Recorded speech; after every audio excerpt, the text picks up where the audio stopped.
Okay, so here we are now at municipal and corporate bonds. I know we did the treasuries by themselves, but municipal and corporate, there's worth doing together for a reason that will become rather obvious. Municipal bonds are issued by municipalities. Those are tax capable places, cities, states. Anything that can levy a tax is a municipality. There are two flavors of municipal bonds. The general obligation bonds, these are backed by the actual taxing authority, by some tax. Make sure you focus on the fact that these are backed by a tax. I don't care what tax they are. Cigarette, gas, state, income, property, which is also known as ad valorem. They may use some Latin to try and mess with you. But if it says such and such tax, I don't care what tax it is, it's going to be a GO bond. Things like schools, like hospitals, city hall, court buildings, police, fire, all going to be paid generally by general obligation bonds. The other type is the revenue bond. This is, surprisingly enough, backed by revenue, backed by a specific revenue stream. The most common of these are going to be things like toll bridges. When a city needs to build a new bridge, do you think they have $100 million to build a bridge? No, they issue a bond and they put toll booths on the bridge to generate revenue to pay for the bond. Sewage treatment, stadiums, ticket sales, monthly utility bills. Those are going to be from a revenue bond. They again might start adding extra words in there, the most common being an industrial development revenue bond. But an industrial development revenue bond is still a revenue bond. Technically speaking, a stadium is an industrial development revenue bond, but it's a revenue bond. Doesn't really matter what flavor. They're not going to get into the differences between the types. They're just going to say something, if they ask, which of the following is an example of an industrial development revenue bond? And if you're really freaked out about what the industrial development means, you're going to miss the question. It's a revenue bond. Focus on the revenue bond. With municipal bonds, the important thing to understand is the tax benefits. At the federal level, all income from municipal bonds is tax exempt. Understand with a bond, there are two ways to make money. We will come back to this later. One is the interest, which is the normal reason you buy bonds. Sometimes, though, bonds go up in price. When interest rates go down, bonds go up in price, and people might sell them at a profit. When you sell something at a profit, that's called capital gains. That's never exempt. Municipal bonds sold for a profit will still have taxable capital gains, just never federally income tax. If it's in the same state of issue as purchase, I live in Philadelphia, Pennsylvania. If I was going to buy a Harrisburg, Pennsylvania municipal bond, it would be state and local tax exempt as well. If I was going to buy a Dallas, Texas municipal bond, it likely would not be state and local exempt as well. It's generally for high income, high tax bracket individuals. If the question says tax brackets, mentions concern about taxes, mentions high net worth, think about municipal bonds. But again, municipal bonds pay for city improvements, so this is what happened when the bond issue failed during the building of the Great Wall of China. You got the Great Picket Fence of China. Not quite as impressive for tourists, I don't think, if that's what happened. Corporate bonds, on the other hand, are issued by corporations. They have credit ratings, as we discussed earlier. Investment grade is Baa3 and Baa3 and above, or BBB minus and above. Where junk bonds are going to be, it's actually Ba2 and BBB plus and below. Sorry for that typo here. State interest on the certificate is paid semi-annually.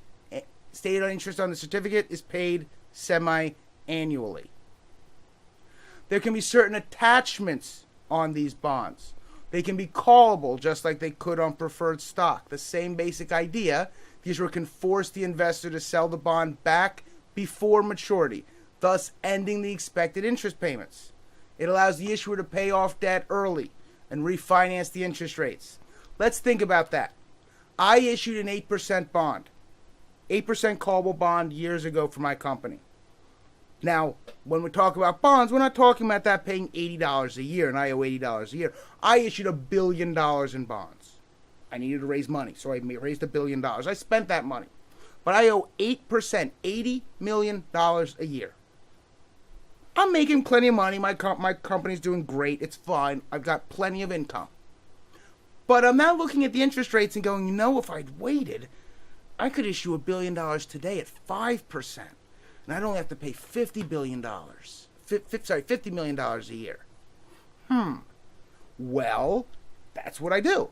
I go and issue another $1 billion of 5% bonds. So, before this started, I owed $1 billion. I had $1 billion that I raised from bonds. I owed $1 billion and I was paying $80 million a year. In the middle, I also had no cash. I spent all the cash. In the middle, I now have $2 billion that I owe. $1 billion at 8% and $1 billion at 5%. So I owe $80 million a year here, $50 million a year here. I owe a lot more money now. But I also have $1 billion in cash. I just sold these bonds. So after this goes through, I use that $1 billion to call the 8% bonds. So after, I still owe $1 billion. I still borrowed $1 billion in bonds. But now they're 5% bonds. I called those 8% bonds. I refinanced my debt. I refinanced to a lower rate. Can't be called for at least 5 years, though. That's to give some protection. And it's going to have a higher than normal coupon because it gives me, the issuer, the right to purchase back. Something that's been bothering me a little bit, just to make sure I cover it, the fact that I made a mistake on the previous slide about credit. Please do not stress over credit when it comes to bonds. You need to understand the higher the credit, the lower the interest, the safer it is. The lower the credit, the higher the interest, the more risky it is. Beyond that, you don't need to know specific credit ratings, numbers, or scores like that. Convertible. We mentioned this with preferred stock as well. As I said with preferred stock, cumulative and participating are only preferred stock, but callable and convertible are in fact on bonds as well, and that we would be going into more detail when we got to them on bonds. So here they are. The convertible allows the investor to have direct equity participation. It allows them the same conversion way as with the preferred stock, except the par value is different. Remember, preferred stock par value is $100, bonds are $1,000, and it's divided by the conversion price. You can think of conversion, be it preferred stock or bond, that you have a gift certificate to a store that is equal to the par value, not necessarily what the market value is, the par value of that certificate. $100 for preferred stock, $1,000 for bonds. You have that gift certificate. And you can go and buy as many things as you want in this store that cost the conversion price. That is what everything in this store costs, is that fixed conversion price. How many things can you buy?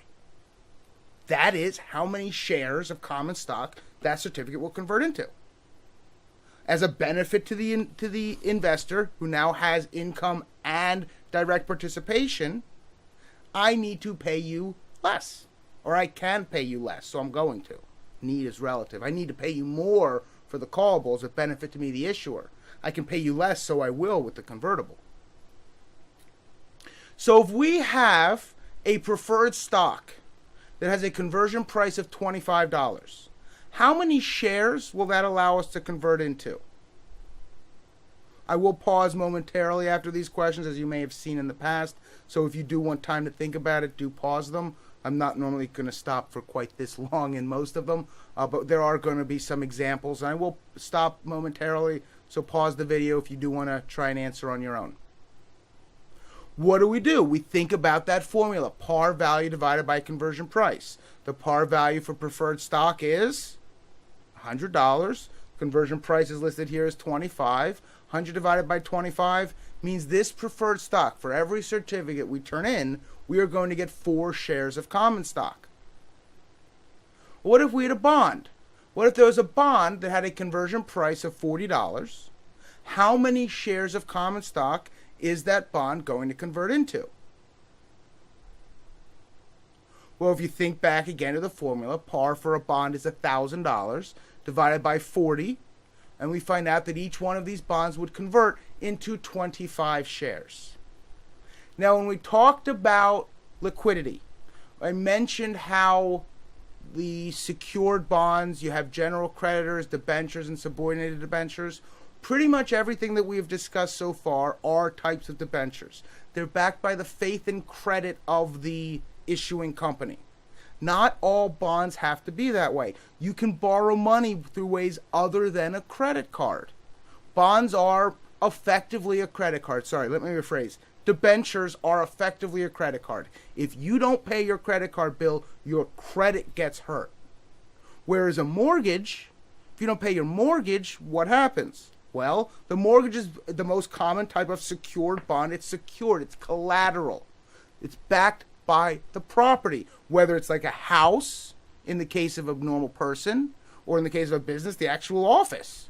And if the business does not pay the interest or the principal when due, their credit isn't affected. Their creditors, the people who bought the bonds, simply get the building. You get my building if I don't pay you the interest that I owe. This is one of the types of secured bonds.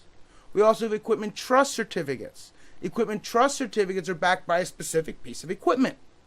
Not property, not a house, not a building. Those are mortgages. But these are equipment trust certificates. Things like airplanes or railroad cars or buses. When American Airlines, when Amtrak, when Greyhound are going and buying new equipment, they're not using their own money. It's not backed by the issuer. It's backed by the piece of equipment. If American Airlines doesn't pay their debt, the creditors get the plane. With Amtrak, you'd get the train. With Greyhound, you'd get the bus. And then you can go and sell that piece of property that likely has value. I mean, planes are expensive pieces of equipment. Someone's going to be willing to buy it, and that's how the creditors can then get back their money. The third one of these is a collateral trust certificate. This is the least tested. It's the weirdest of them. It's where some corporation that owns a subsidiary company uses that underlying company as collateral, the ownership, the stock as collateral. The most common example that I can think of and that we generally use here is the Pepsi and Yum brands. Yum brands is, I think, like KFC, Taco Bell. There's another one. The reason why they all happen to have Pepsi is Pepsi actually owns them.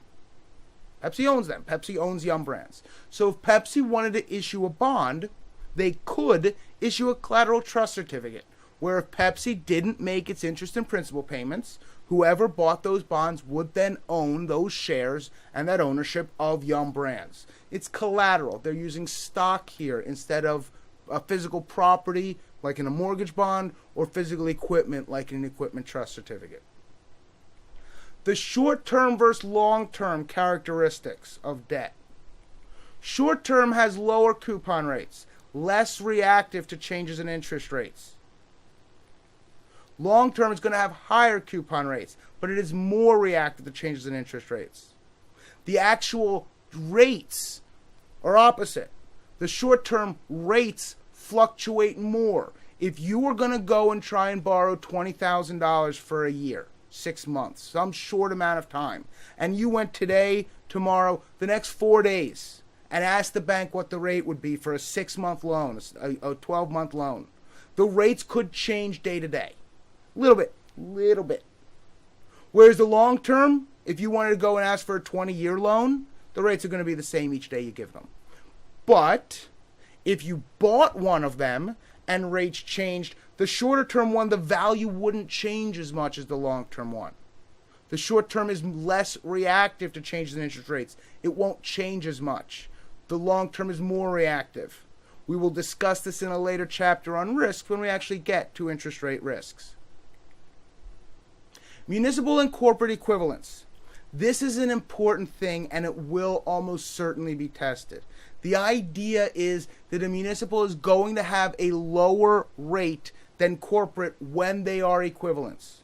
Because if they have the same rate, let's say 10%, just to make things easy, this $100 a year example is nice and round. Would you rather get $100 a year tax-free, the municipal, or $100 a year that you have to pay money on, that you've got to pay taxes on? Now, clearly that's not a serious question, because who's going to say they'd rather take money where they've got to pay taxes on? That's silly. So clearly then the tax-free would cost more. You have to pay more for that $100 a year tax-free.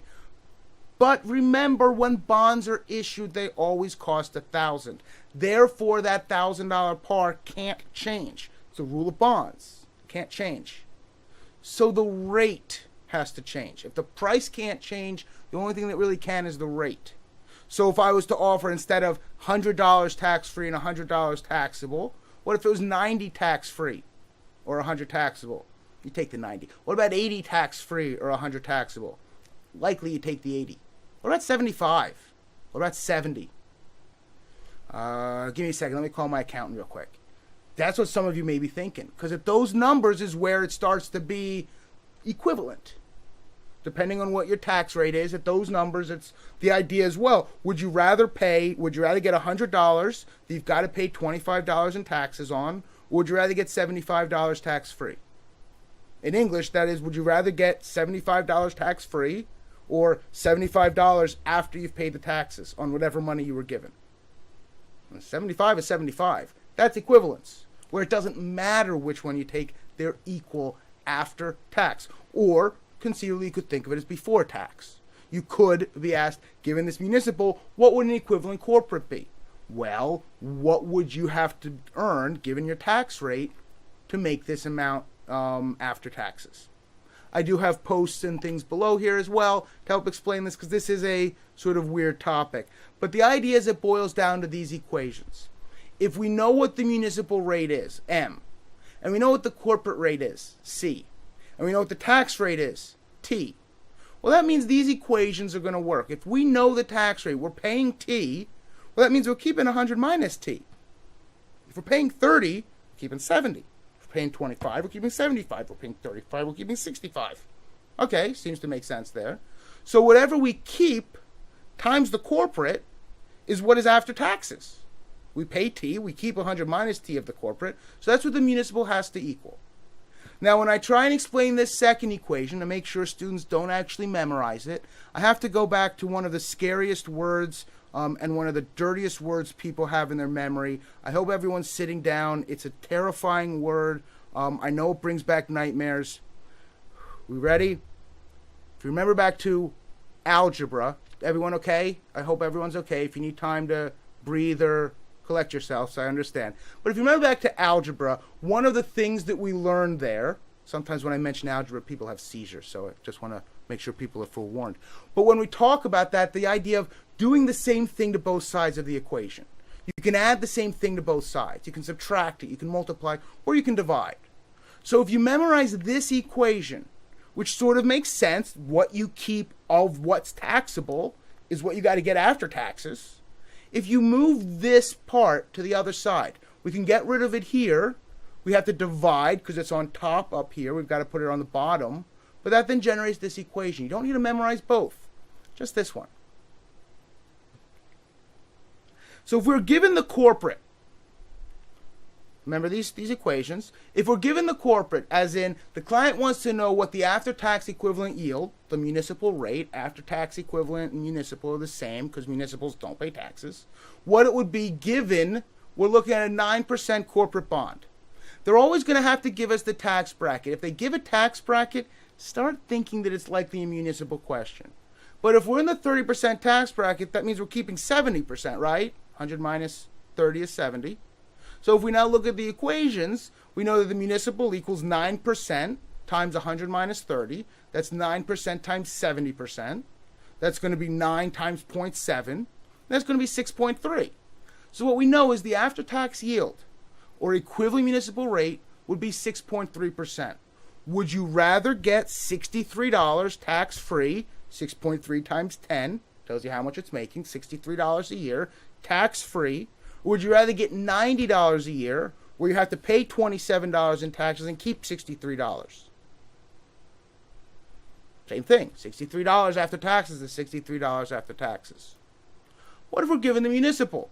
Well, these are the formulas, whether you've memorized them or you can, given your whiteboard, write down, okay, 100 minus T, okay, we divide over here, cross that off, okay. Oh, okay, C equals the municipal over 100 minus T, okay, got it. So the client wants to know what a similar rate or of a corporate bond would pay compared to their 4.9 municipal bond. Again, it's got to tell you the tax bracket. Again, they're in the 30%. It's a common tax bracket they're going to give you. So we again know they keep 70. So looking at the equations, we know that corporate equals 4.9 divided by 10, 100 minus 30. 4.9 divided by 70%. That's going to be 4.9 divided by 0.7. And that's going to equal 7%. A corporate bond paying 7% or $70 a year would have the same after-tax return as the municipal paying 4.9% or $49 a year. That 7% bond is going to be having $21 a year in taxes on it. Miscellaneous municipal bonds. These are now getting into areas where I am really hopeful that it's just pure definition. These are areas that have never really been tested on any other exam before the SIE. So it appears that it's just going to be new definitions that you have to be familiar with. But there could be taxable municipal bonds, and they'll tell you that they're taxable. These are a fixed income security that are issued by a municipality, but are not exempt from taxes. It's usually issued to finance a major project or something that isn't going to provide major benefit for the general public of the city. Short-term obligations. These are short-term debt, generally due within 12-month period. Debentures, these are backed by the faith and credit, not by specific property. Money markets. These are cash equivalents.